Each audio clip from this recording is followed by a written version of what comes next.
on the record this afternoon in Commonwealth of Kentucky versus Ricky Kelly, 98 CR 2632. I'm going to ask counsel to enter their appearances, please, beginning with the Commonwealth. Good afternoon, Your Honor. Alex Daythorne on behalf of the Commonwealth, and seated to my right is Detective Mike Halbleib with Metro Narcotics. All right, good afternoon. Your Honor, I'm Frank Jewell. I represent Ricky Kelly, who is seated to my immediate left at counsel table. All right, good afternoon. We are scheduled for hearing on your motion. I sit right here. You can sit there. State your name for the record, please. Ricky Kelly.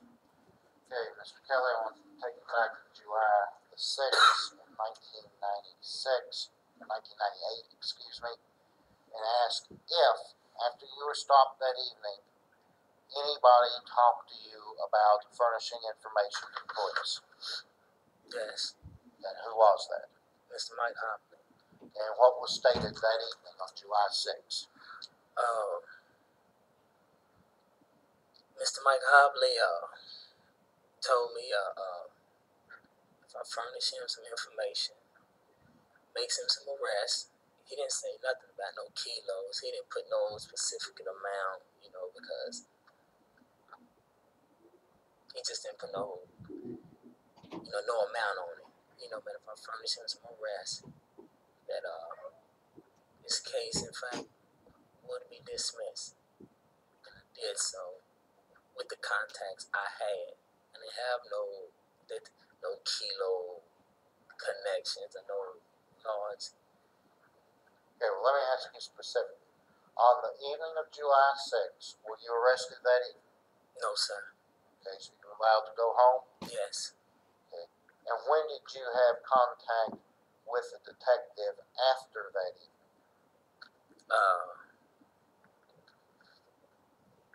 On July the 8th. What happened on July the 8th? I got arrested. Okay, and what happened when you got arrested?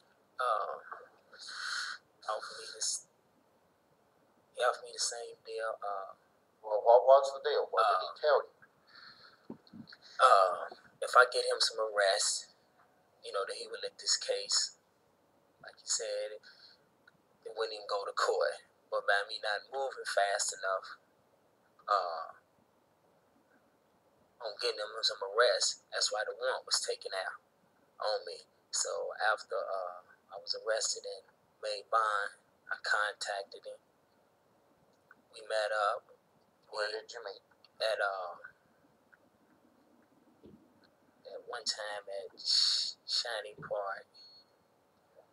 And we met in the parking lot.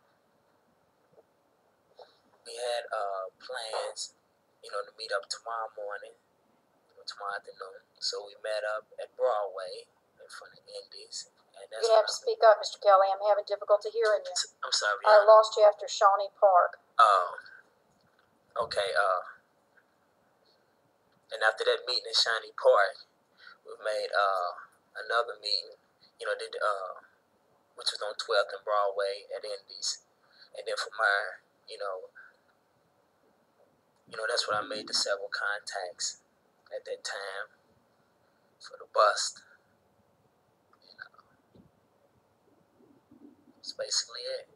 Okay. Now, this meeting at Indies, did it Yes. take place the day you were arrested or sometime thereafter? After. After you made bond from the jail? Yes.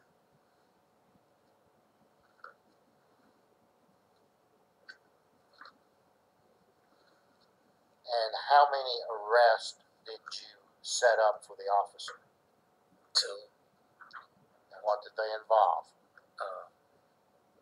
One involved cocaine. And the second one involved marijuana. And do you recall when these arrests were made? Can't remember the exact date, but they both happened in the same day. Was that the day you got out of jail, or was that the day you got arrested, or another day? This was later, after I had got out of jail. And, but I was staying in contact with Mr. Hobley, with Officer Hobley, and trying to come up trying to come up, with the bus, but it was a little difficult on my end. But I made 3 contacts, and 2 of them came through. The other one, he didn't have nothing in the car on the 3rd one. And Was this person actually approached by the police and searched? yes, Nothing was found? Okay. yes. So this was another person that you set up, but they did not have anything on them. Correct. Now, do you recall the names of the 2 individuals that you led to the arrest of? Only know one by their name, which was Derek. And I don't know the other gentleman's name. How did you set this person up if you don't know his name? I contacted this one guy named Mark, and me and him made a discussion on the marijuana, and he was supposed to meet me, but instead of him coming, he sent somebody else with him. He sent somebody else for him. So it was originally for Mark, but he ended up sending somebody else, and who that individual was, that was the one who had the marijuana and stuff in his possession. Now, Ricky, did you ever hear the term good faith buy? No, Did they ever tell you that you needed to make more buys before you worked on the big buy? no, sir. Were you ever informed that you had to produce a certain amount of drugs or a certain number of arrests? He didn't specify, the amount of cocaine or the amount of, the arrest. He told me to comply with him, and this case will be resolved. And that's what I've done.